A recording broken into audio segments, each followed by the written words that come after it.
Okay, well, yeah, welcome to Witnessing and Resisting on the Front Lines of Ethnic Cleansing in Masafer Yatta. We're very glad that we're all able to join us this evening, as well as all those that are attending online via Zoom. This evening's event has been organised by the Leo Panich School for Socialist Education, along with the Independent Jewish Voices, Toronto and York, Labour for Palestine, GTA, and the Socialist Project. So my name is Vinnie Collins. I am just going into my 6th year of my PhD at York University, where I research labour unions and the climate crisis. I'm also a member of the Socialist Project and a facilitator with the Leo Panich School, and I've been involved with Palestine solidarity work. So I'll just start with a land acknowledgement. We'd like to acknowledge that this event is taking place on the traditional land of the Huron-Wendat, Anishinaabe, Haudenosaunee, Chippewa and the Mississaugas of the Credit. The land on which Toronto sits remains home to many Indigenous people. While we must strive to do more than just acknowledge, we are grateful to have the chance to gather and learn from one another in this place. Further, we want to acknowledge the right of First Nations people to true national self-determination.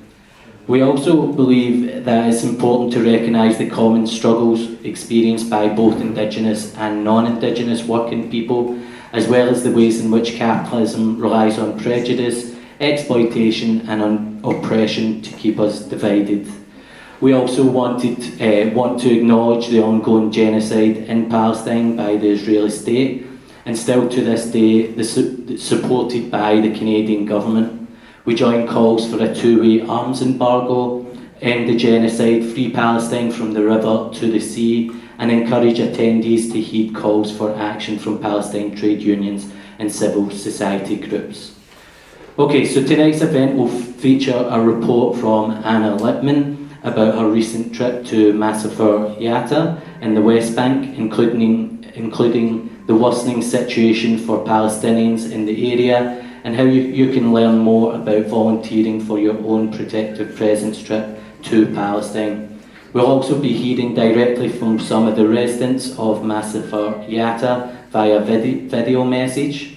Following that, we'll have some time for Q&A and discussion. Please stick around following the programme for some refreshments, and to continue the discussion, volunteers from each of the organisations that have supported tonight's event will be available to chat about their work and how you might be able to get involved.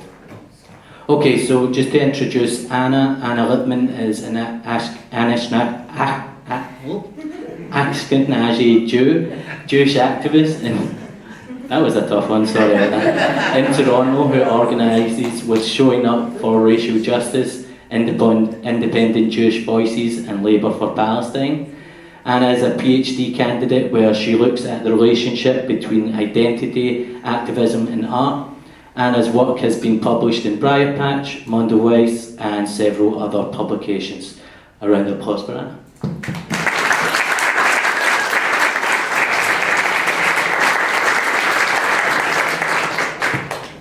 Appreciate you all for coming and being here tonight, and lots of appreciation to the wonderful folks that put this all together.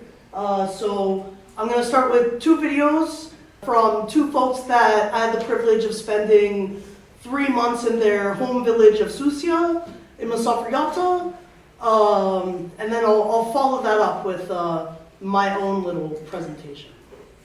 Hi everyone, I'm Ahmed Nawaja. I'm 17 years old.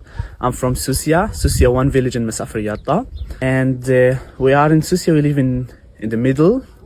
We have one settlement family from this way and one settlers from this way. And we live in the middle. My dad born there, and now if we wanna go there, we can't.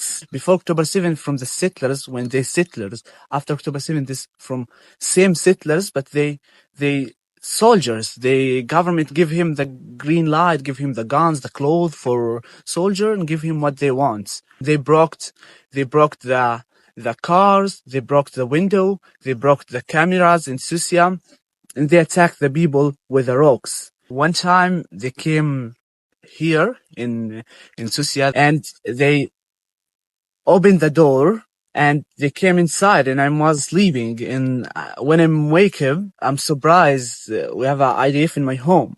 One from them put the gun like this and I'm back because I don't want he shot me. If he shot me, no one don't care in all the world. And after they go to my grandfather, he is 85 years old and put the light in his face like this and ask him, what's your name? And they go to another room and my dad and my mom and my sister, she's 5 years old. Also ask my dad same question. And this is not the first time it happened here in Susia. I want from all the world, they understand what happened here and open the eyes to Masafer Yatta, this area in Susia and all these villages. And we need support from you. We need support not just from the people who go to protest or who go. I want to say thank you for all, but we need from the government. We need support from your government. This our land, this land for us, and we can't leave from this land. That's Ahmed. And then I'm gonna show you a video from his wonderful cousin. And see what happened here. My name is Muhammad Nawaja, 21 years old. I live here in Susia Village, South Hebron Hills. I am started to grow up to this life. When I am open my eyes, just I am looking for occupation. When they came, demolition my home, demolition my family home. It's mostly very, very hard. When I am 7 years and 8 years old, I didn't get any right for me.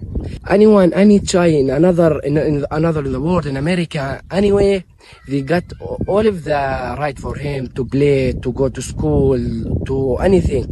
About us here in my village, about me, about anyone here. If they want to go to the school, they be very scary. They know in the way there is a settler. If I want to play, I didn't have a big place. Just we have this playground. This is not a life, but we are continue. We can do anything in my village, in Susia. So many attack happening. Just from 3 months till today, 34 attack happening here in my village. To attack the people, to broking, to steal the sheep, to steal the car, to steal anything here. But we didn't stop. We continue. About this playground, this is a playground. The last 3 or 4 years, it didn't be a safe playground. 3 times a settler came here to attack. They came so many settlers, 50 settlers came here to attack a small playground to children to take his right when they came to play inside the playground. They take Palestinian children outside and the settlers they get inside. When they came to here, they have a dangerous dog and they has a gun. Something very crazy to any child see a gun and the dog. It's very, very scary, this thing. And after that, they came to here and they gave the playground demolition order. Now the playground has a demolition order, school have a demolition order, all of this thing in this side have a demolition order. Something hard, but about us, we are strong to continue the life. Today, I have a daughter. I didn't know anything about my daughter's future. Something could change. Palestine be free. I didn't know.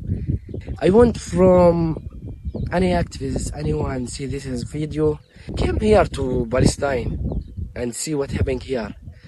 If we are working together, all of us, all of the people in the world, if we are working together, inshallah Palestine be free. So it's very late in Palestine, but some folks want to share with you just their thoughts on kind of what's happening there.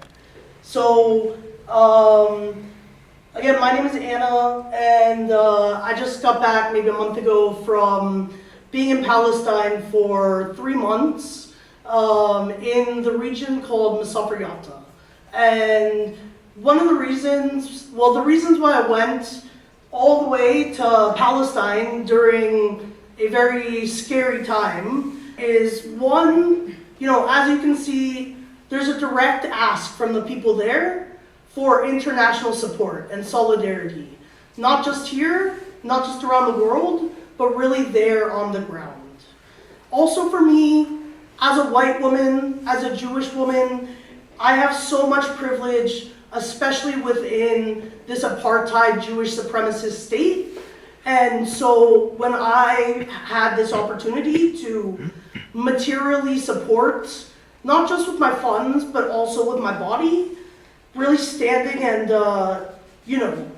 walking the walk instead of just talking the talk, for me, that felt like such a key opportunity, especially at a moment where I think a lot of us who have been in this struggle are really wondering a lot of times, like, if what we're doing is working, right? And so I won't say I didn't wonder that while I was down there, but it certainly feels a lot more, impactful in a lot of ways to be able to be there on the ground and support.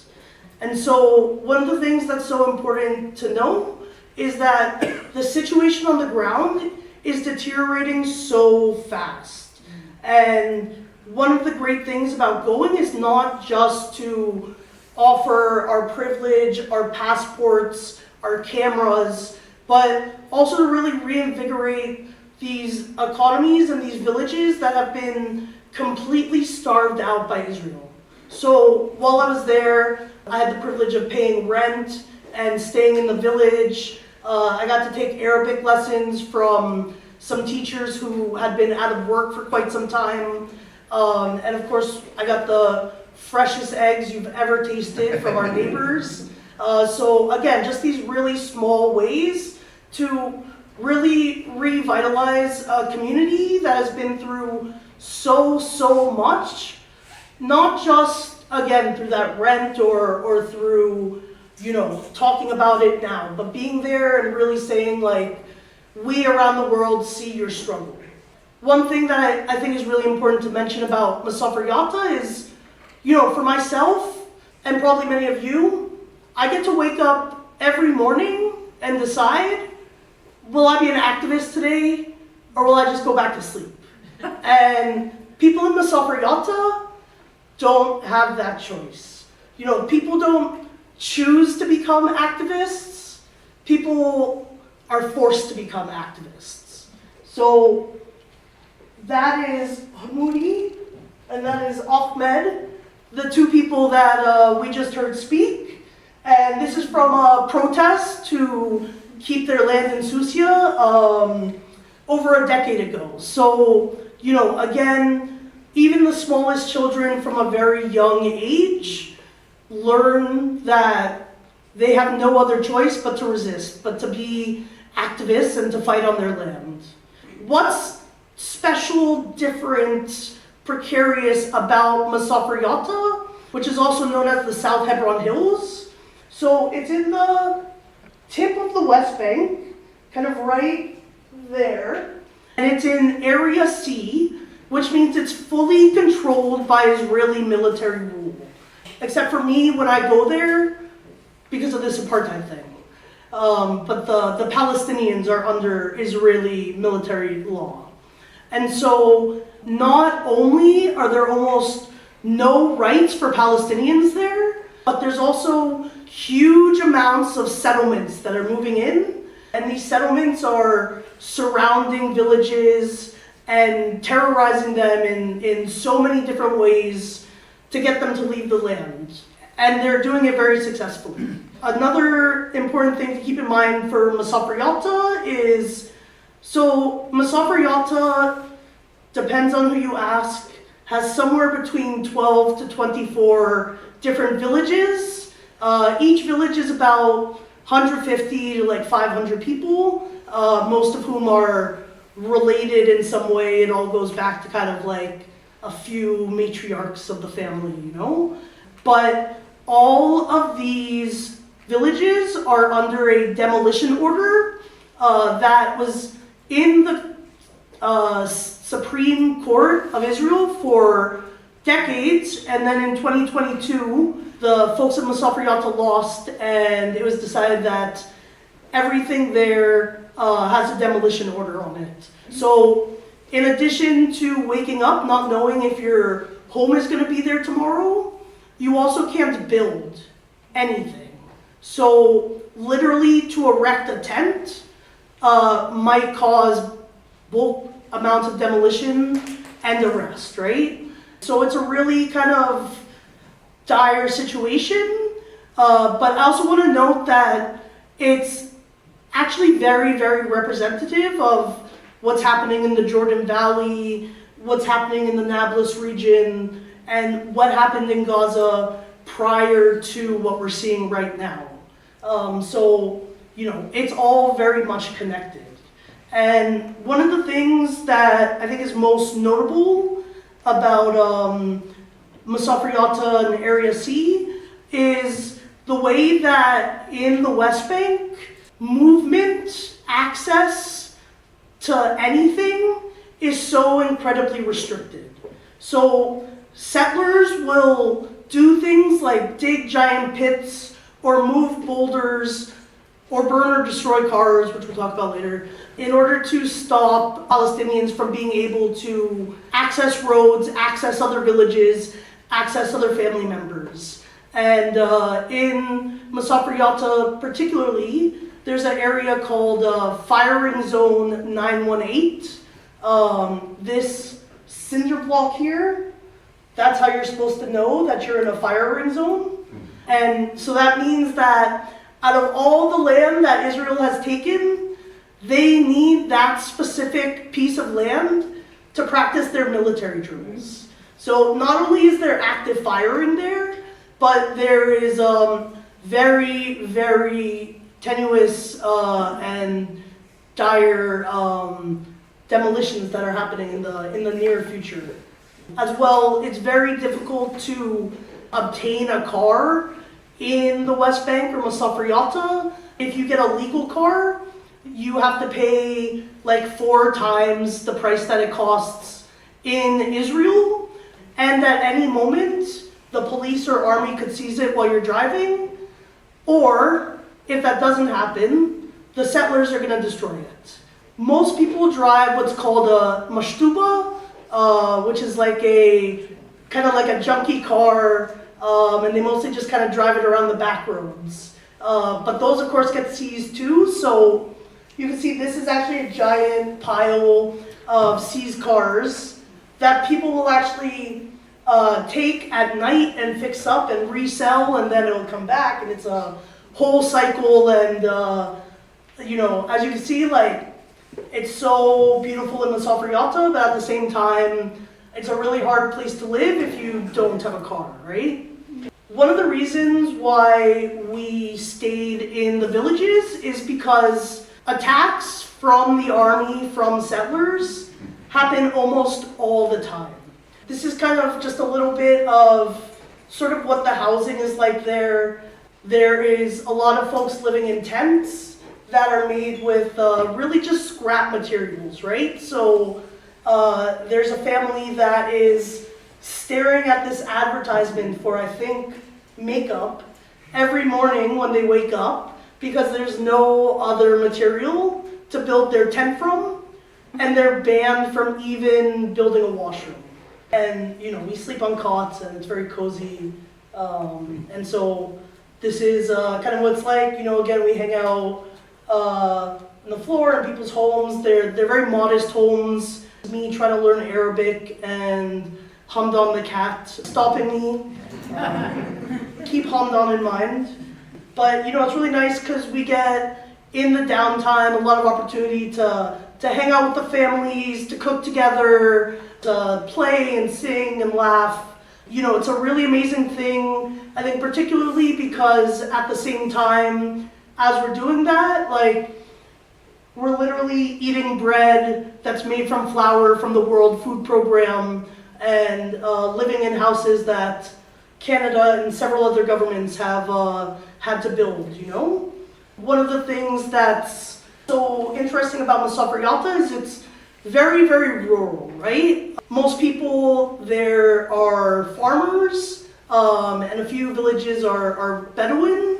When the army's not around, when the soldiers aren't around, it's actually like really lovely and beautiful, and we just lay on the ground a lot and hang out and drink tea, And so now I'm going to tell you about some of the kind of key players that we encountered down there. The first people that are really number one on the front lines of this ethnic cleansing is the settlers. If you think about the houses and the tents that you just saw, like, this is what's built right next door, and they have pools, they have electricity, and all this stuff runs literally over Palestinian villages and into these settlements.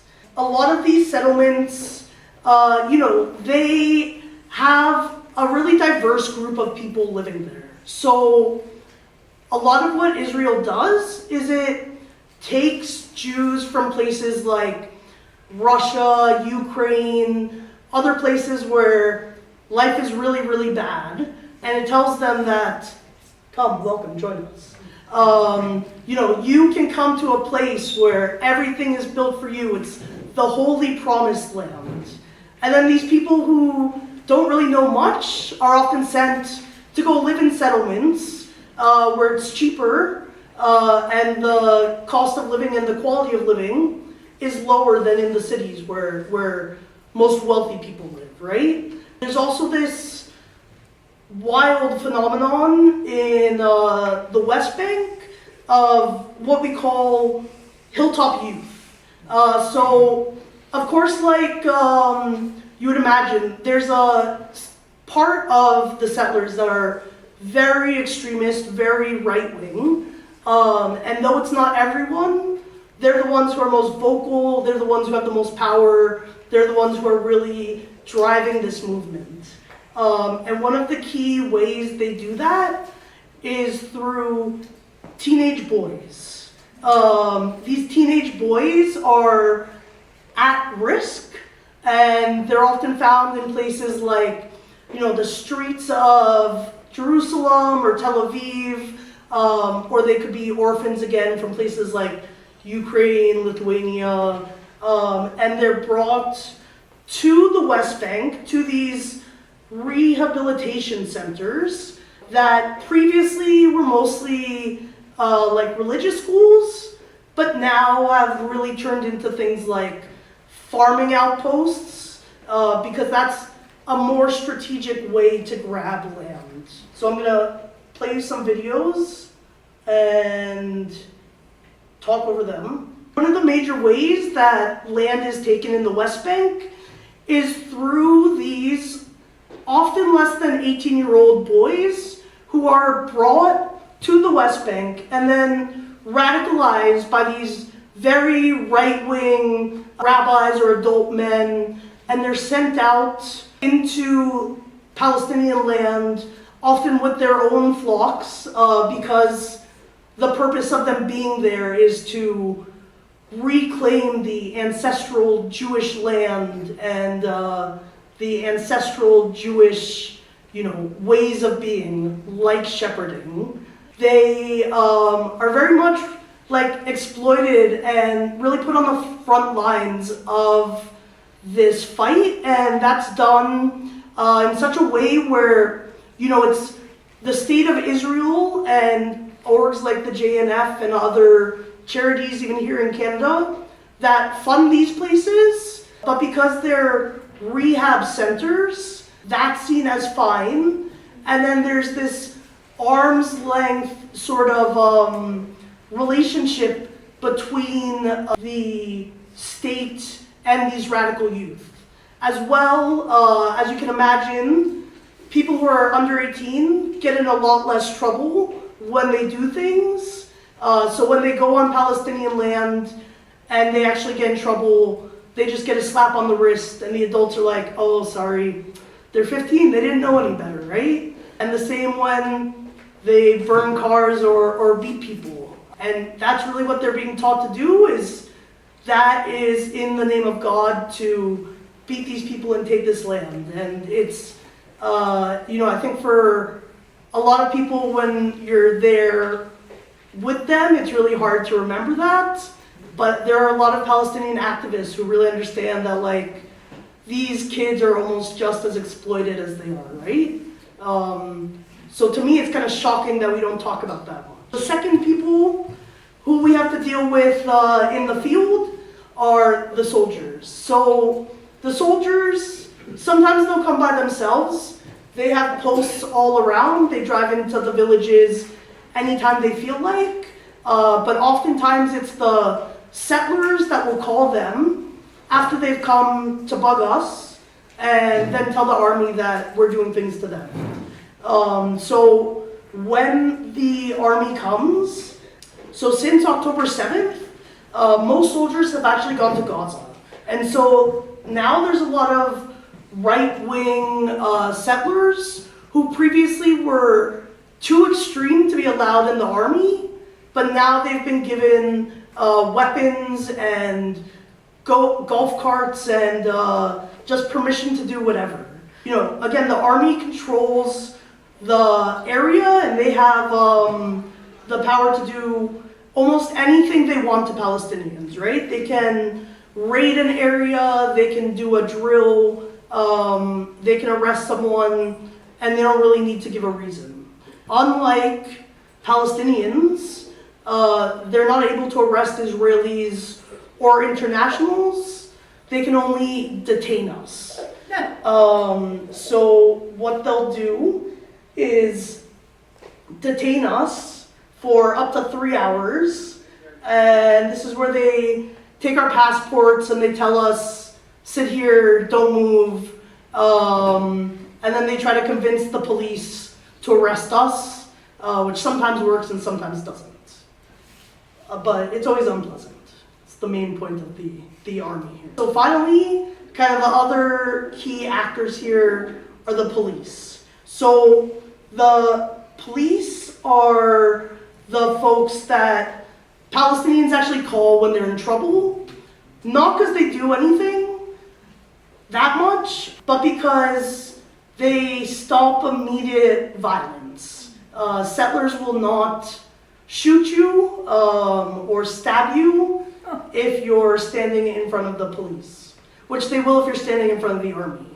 A lot of times what folks would do is call the police when there's an attack, when there's a situation where settlers are being very aggressive, and the police will come, and usually that will stop the immediate threat of violence, but in the end, they'll often arrest someone, a Palestinian or an activist.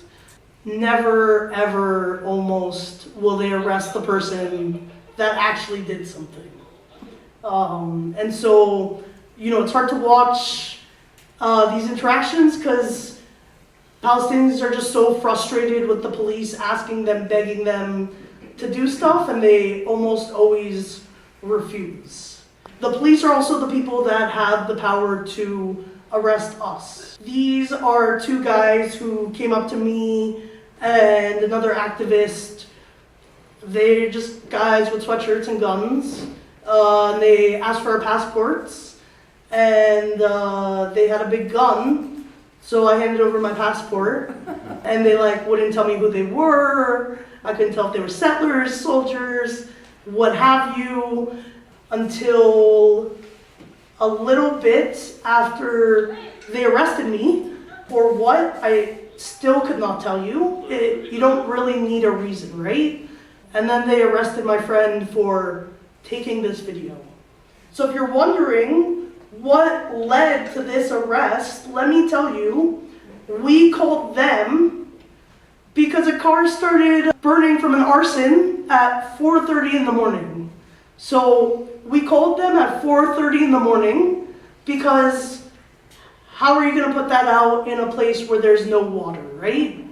And this is the investigation that I disrupted. You see they're doing great work. They're looking for rocks on the ground there. Amazing. Tax dollars hard at work, right?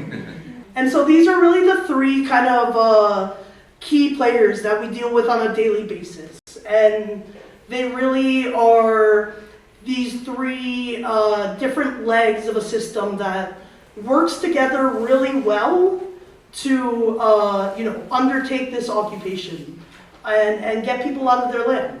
Now I'm going to tell you a little bit about kind of like a day in the life. A lot of what we do in our time there is walking the kids to school and walking them back home. As you can see, these kids are a lot of fun and kind of wild in the best way possible. And we do that because so often there are settlers or soldiers on the way to or from school, they oftentimes encounter physical or verbal violence on the way. I'm going to tell you a little story. You know, one time, this was the first night of Ramadan, and it was the night before the Academy Awards, where no other land won an Academy Award. And I was just hanging out in the community center at this village, watching TikToks on my phone with this 4-year-old, and this 4-year-old suddenly asks, he hears the dogs barking, and he's like, is something happening? And me and the other guy in there are like, no, like the dogs are always barking. Like 2 minutes later, someone comes in to grab me, and I grab my phone from this kid, and we go outside, and there's like 60 soldiers running around the entire village, doing what they call a military drill, shooting in the air. People were just terrified. And then after they were done with that, they went over to a newly erected olive grove next to the village and had a bonfire and prayed really, really loud. My job was theirs to follow them, to document them, to let them know that I'm watching. And actually, as I was doing that, one of the Palestinian activists came up to me and was like, hey, you know, this kid's all alone, do you mind going to sit with him? And so I ran back to my little 4-year-old friend, and as these shots are going off outside, you know, he's just sitting there with his mom's phone, as though like there was nothing that he was terrified about 5 minutes before. And for these kids, like, it's so incredible the way that they're able to just instantly switch from terror and occupation to playing and being a kid. Because for them, that is the only life that they know, right? You know, for a lot of kids, it's really, really traumatic, and there aren't the mental health resources that like I got for my 3 months there, right? And so, you know, kids really act out their trauma in these ways that are really kind of heartbreaking. You know, a big part of what we do is shepherding. That's a lot of the farming that happens.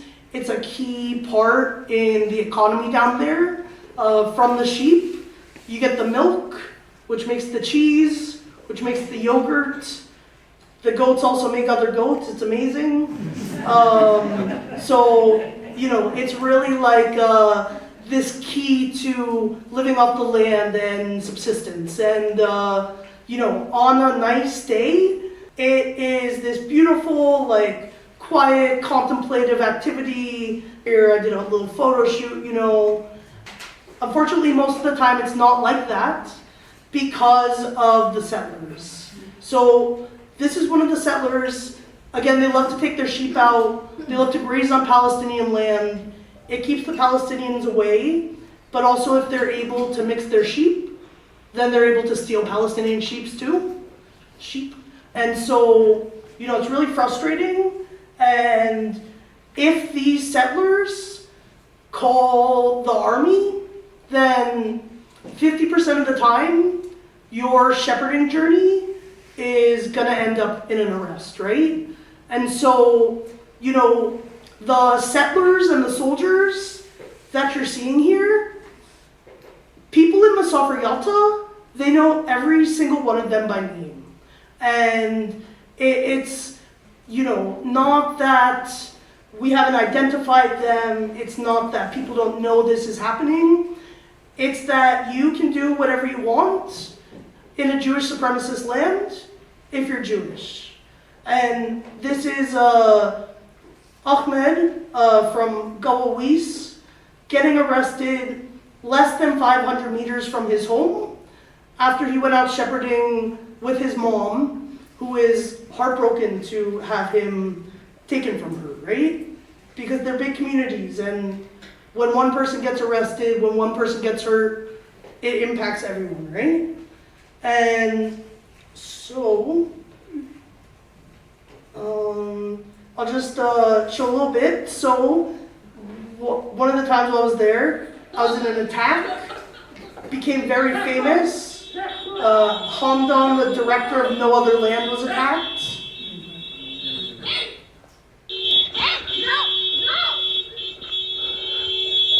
Here we go, back to the car. Back to the car, back to the car. Back to the car. Get in the car, get in the car.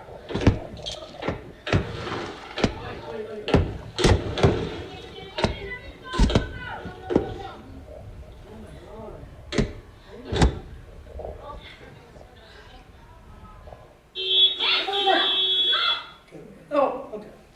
So that was us responding to a call from a Palestinian about being attacked in their house, right? And so even when you don't go outside your house, even when you're like, I'm not going to take the sheep out today, it doesn't matter, right? Because they'll come to you. So just so everyone knows, when I got arrested, I got a lot of street cred in Masafer Yatta. And then when this video of me running away from settlers went viral, I lost all the street cred. But it's fine, it's fine. Yeah, and so this happened because Hamdan Bilal, the director of No Other Land, was beaten and attacked, that's it, that's the scene, after helping his neighbor who was randomly attacked. And 3 people ended up getting arrested and injured from it, right? And so this is our car that got broken, and the Settler News says, Arabs threw stones at settlers near the ancient Susia, 2 slightly injured. But they don't mention that it's our car or the Palestinians that are injured, but it's fine. And this is what it looks like to sign a video release with Associated Press, and then that just got so much attention and it went viral, and my mom at one point texted me and was like, I'm watching your video on the news in Seattle. I was like, oh, this is not what you want your mom to see. But it was really important because it got more sort of media attention than anything that's ever happened in Masafer Yatta, which is really great, but it also makes us wonder, you know, do you have to have an Academy Award for people to care about your safety? And so actually a few days later, I was talking to Hamdan after he was back from jail and the hospital, and he had just written a op-ed in the New York Times, and we were talking about it, and he was saying, you know, I'm so annoyed because I wrote this article, and all these important, famous people keep texting me, and they keep saying, congratulations. And I don't want to be congratulated on this article. I don't want to be congratulated on this movie. I just want people to stop attacking me in my home.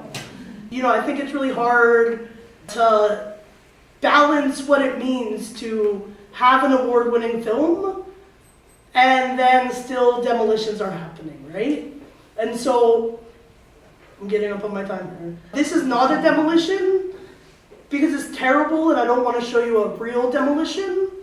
You know, this is the aftermath, and these are the aftermath of Yasser's house, right? And it's just such a devastating thing that happens all the time. And yet this guy literally pitched a tent on the rubble of his home. And as distraught as his family was, they insisted upon staying. And that's the samud and the steadfastness that really goes unmatched anywhere. And so the one final thing I'll say is that on top of all of these things that are happening, there's also these rockets that are going off all the time. So this was my first rocket attack, and those sirens are actually from the settlement next door, because Palestinians don't have sirens, Palestinians don't have bomb shelters, and so as this is going off, as I'm thinking I might die, Shireen here is making me clean the closet with her, And I'm like texting the rest of my group, I'm the only international here, and I'm like, I think we might die cleaning this closet. But you know, the thing is, when you have no bomb, when you have no shelters, when you have no protection, when this is your everyday life, you know, you just get used to these things and you carry on, right? And I think to me, that's both so beautiful and devastating. So that's all I have for you, but I am gonna play some slides of some pretty pictures, so we don't end on a sad note, you know? So these are some of the wonderful folks that hosted me. This is what Ramadan celebrations look like. And this is a steel bowl that's been lit on fire. So, you know, like, to me it's really amazing, like, even with so little, they have so much fun with their family, with what they have. They come to Canada and the US and they're like, oh my God, you guys have homeless people that you don't like bring home and feed? It's a concept that's foreign to them, right? Because the love there, the family, the community, it's really unmatched. It's resistance in itself, and I think that's what keeps people going under the most difficult and dire conditions, right? And so I will actually end with a quote from Tupac, because we love Tupac. And, you know, he has this poem, The Rose That Grew from Concrete, where he talks about, you know, taking this beauty, taking this beautiful thing like culture, like your lifestyle, your identity, and really, you know, against all odds, bringing it to the surface. And so, to me, I really think like, and I took this picture in Masafer Yatta, you know, there they really practice this idea of the poppy that grew from stone, right? Despite everything, the insurmountable odds, you know, at 4 years old, these children have more strength, resilience, and steadfastness in one pinky than I have in, you know, all my years on earth, right? And so read more about Masafer Yatta, learn about it, see how you can get involved. And I want your money. It's not for me. We're trying to buy goats for Masafer Yatta. As you know, goats are just this key part of having a self-sustaining community. So please give generously, please share with your friends, and please do check out ways you can go, articles you can check out, and people to follow for more updates. Okay.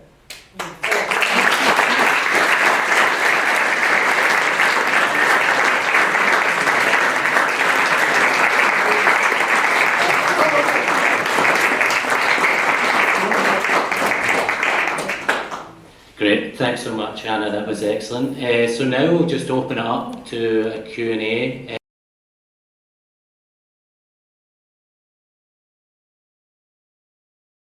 There's always someone there. There's always organizations that bring people there. In my resource list, there's about like 10 different orgs you can check out to go visit. The thing is, there's never enough people.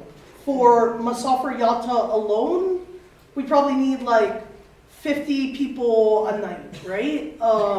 And that doesn't include all the other parts of the West Bank that need protective presence, right? So it is like really integral for folks to be there. When I got arrested, I was held for 7 hours in the hallway of the police station, and then we were interrogated for about 15 minutes, and then we were banned from Judea and Samaria for 2 weeks, you know, which to me just shows like, again, my privilege, because that's like the dream of every diasporic Palestinian, right? But then the police decided to put it down to 1 week at the specific village. So I got to go back after a week in Jerusalem. You know, the work that we do, particularly in Masafer Yatta, but also in the West Bank, could not be possible without a very small but very mighty crew of like anti-Zionist, anarchist Israelis who do things like live in the West Bank for years, speak fluent Arabic. Unlike us, you know, they would never attend a movie or a concert because they're so anti-state. And they really just devote their lives to having these structures in place for the international community to step in. But they're far more welcome in Palestine than Israel, right? So unfortunately, it's iffy. What a great question. I should have thought about that. Summarizing the question? The question is, what's your advice for folks who are thinking of doing an on-the-ground protective presence? My advice is to, you know, emotionally and mentally prepare yourself, but also understand that you can never emotionally and mentally prepare yourself. You know, I think having a solid community back home in the field to lean on, because things are difficult, is really important. Being able to kind of go with the flow, because things are always changing. You know, also recognize that like this is a very transformative thing, right? Like you go live with strangers and they invite you into your home without knowing you and just assume that like you are awesome, and obviously they're right with me, you know, but you know, it's very humbling, and it's very, I think in a lot of ways, like I thought I was pro-Palestine before I went, and seeing it, that embodied experience is nothing even like watching videos from Gaza, right?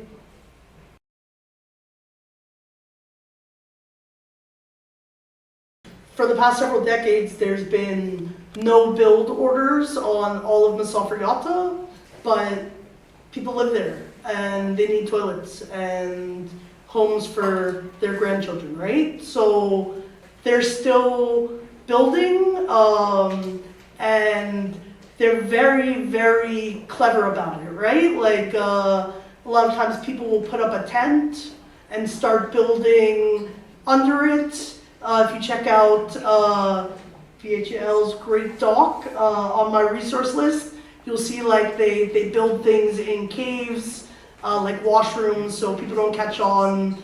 They're really good about knowing like, oh, it's Saturday morning, everyone's out praying, this is the time to attach the water line. Yeah, so it happens all the time. It's incredibly risky and an amazing act of resistance, right? Great question. So the question is, like, is there opportunity to change the hearts and minds of like some of the people at the settlements? I think for me, as a international, no. But there are, like, there's a group called Rabbis for Human Rights, and they do things like that.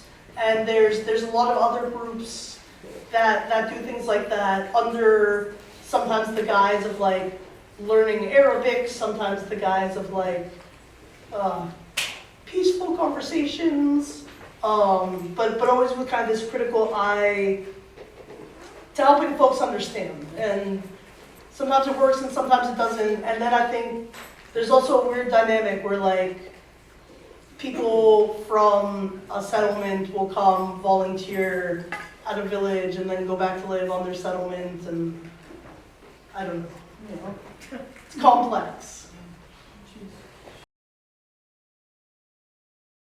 So the question is, like, what's the role of the PA, the Palestinian Authority, in all this? So the Palestinian Authority only operates in Area A, which is like big urban cities. So places like Bethlehem, Ramallah, Nablus, but you will never, ever, ever see them in Area C. I don't think they're that helpful in Area A, but I personally enjoy seeing them more than seeing the Israeli soldiers. Like I said, Masafer Yatta, it's very representative of what's happening all over Palestine. And so there's groups like Jordan Valley Solidarity, Jordan Valley Activists, again, all in this fancy little QR code, no big deal. And also places like, you know, in Al-Halil, Hebron, there's, you know, settlers, soldiers in the city itself. So there's a lot of protective presence happening there. There's definitely lots of support needed in areas around Nablus. There's certainly volunteer opportunities and an immense amount of need in places like Jenin and Tulkarm. But I will say, you know, in my time down there, it was too dangerous for me to travel to Jenin and Tulkarm. So like, as much as they need it the most, just like Gaza, right? These are the places that are really difficult to get to, and that's all part of this system, right? And so check out what's happening there though, and send them your money too. We love money. Yeah. What's at the end of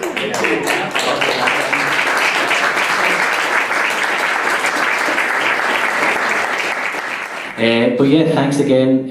Thanks especially to Anna Lippman for an incisive talk and for bringing your thoughts tonight. Yeah, just stick around for refreshments, build solidarity and free Palestine.